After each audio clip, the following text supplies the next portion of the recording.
Presiden tampaknya was-was dengan kenaikan harga sejumlah bahan pokok, tidak hanya karena kenaikannya saja, namun tidak adanya penjelasan ke publik oleh para menteri juga dipersoalkan. Benarkah was-was Presiden Jokowi ini sudah mencapai titik nadir hingga keluar sindiran menteri tidak bekerja? Kami akan langsung membahasnya bersama Yunarto Wijaya, Direktur Eksekutif Carta Politika. Selamat sore, Mas Toto. Mas Toto, tampaknya Presiden sudah begitu kesal begitu ya, mengatakan kebijakan yang dibuat oleh para menterinya tidak ada sense of crisis, tidak bisa memberikan penjelasan yang baik kepada masyarakat terkait dengan kebijakannya. Ada apa sebenarnya, Mas? Apakah ini menteri-menterinya kurang piawai begitu dalam berkomunikasi dengan masyarakat, dengan publik begitu, atau memang tidak kompeten, atau bagaimana Anda melihatnya? Ya, pertama menurut saya yang harus ditangkap adalah kondisi objektif yang ingin disampaikan oleh Presiden. Situasi tidak dalam kondisi baik-baik saja.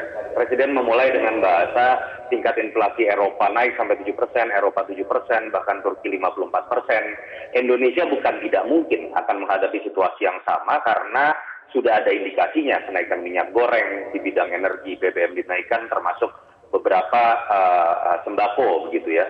Dan ini kemudian bertemu dengan kekecewaan Presiden terhadap beberapa menteri yang dianggap minimal. Pertama, tidak berkomunikasi secara baik untuk menyampaikan kondisi apa sih yang ada di global saat ini. Lalu kenapa sih harus ada kenaikan?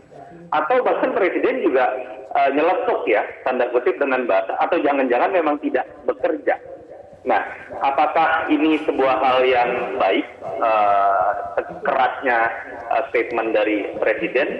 Menurut saya baik dalam konteks ada sebuah sikap yang pasti ya di hadapan publik bahwa pertama dia akan meng-cut atau membatasi siapapun tidak boleh lagi berbicara mengenai 3 periode atau perpanjangan yang memang akhirnya menjadi polemik dalam situasi yang sebenarnya sudah tidak baik secara ekonomi. Yang kedua, harusnya bisa ditangkap dia akan lebih mengevaluasi kinerja menterinya karena situasi yang juga memang sedang tidak baik.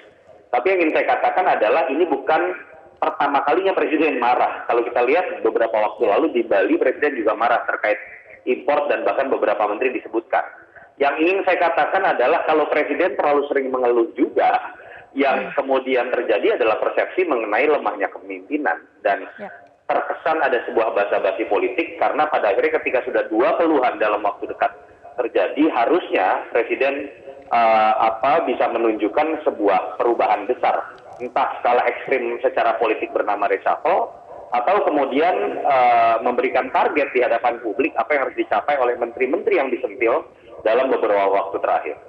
Oke, kalau melihat dari kegeraman Presiden tadi, ini apa tujuan yang ingin disampaikan begitu kalau Anda membacanya? Atau apakah ia khawatir misalnya ada gejolak masyarakat atas naiknya harga sejumlah barang pokok? Atau apa yang menjadi kekhawatiran Presiden?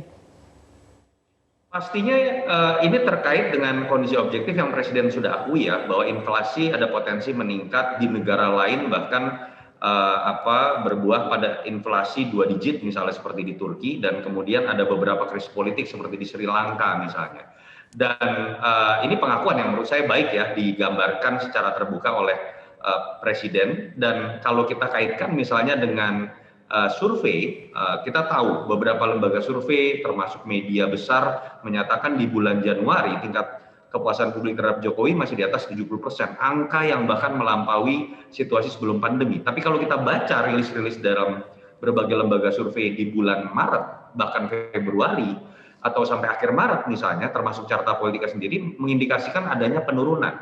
Dan itu memang diindikasikan terkait dengan situasi sembako atau potensi inflasi yang sedang terjadi. Dan ketika itu bertemu dengan menteri yang biasa-biasa saja, menteri yang menurut saya malah mungkin lebih banyak berkampanye, menteri yang mungkin lebih banyak loyalitasnya kepada pimpinan partai bukan kepada Presiden, itu bisa akan jadi sebuah masalah serius. Ditambah lagi bumbu bernama isu perpanjangan periode yang disuarakan oleh beberapa menteri loh, yang itu menambah negatif persepsi sebagian publik menurut saya. Oke, baik. Jadi ada dampak buruk yang juga bisa tentunya akan terkena terhadap presiden terkait dengan efek komunikasi buruk dari para menterinya kepada masyarakat terkait dengan kebijakan yang dibuatnya begitu. Nah, kalau masalah perut, harga kebutuhan pokok dan minyak ini kan esensial begitu ya Mas Toto bagi warga dan Iya. efeknya ini bisa masif begitu, bisa memberikan efek yang masif terhadap justru Presiden Jokowi sendiri. Apa kemudian yang harus segera dilakukan Presiden? Apakah perlu reshuffle begitu, Mas Toto? Ya, yang bisa menjawab tentu saja Presiden, karena dia yang memegang KPI atau Key Performance Indicator dari masing-masing menteri ya. Kita kan hanya bisa menerka atau melihat situasinya secara makro. Tapi kan jelas situasi secara makro memang sedang tidak baik-baik saja, walaupun ada justifikasi karena situasi global. Kedua, Presiden pun sendiri yang sudah mengakui bahwa situasi tidak baik-baik saja dan kemarahannya tidak hanya sekali begitu kan. Dan menurut saya ketika terlalu sering Presiden mengeluh dan tidak ada perubahan besar termasuk perombakan manajemen kerja, termasuk diantaranya adalah mengganti personel yang tidak dianggap mumpuni melalui reshuffle, ya pada akhirnya yang akan kena impact negatif adalah Presiden sendiri. Itu yang menurut saya sedang ditunggu, bagaimana bahasa keras dari Presiden bisa diterjemahkan dalam action yang lebih konkret, termasuk mengenai kemungkinan ada perombakan kabinet. Oke, baik. Terima kasih Yunarto Wijaya, Direktur Eksekutif Carta Politika sudah bergabung bersama kami di Metro hari ini. Terima kasih Mas Toto.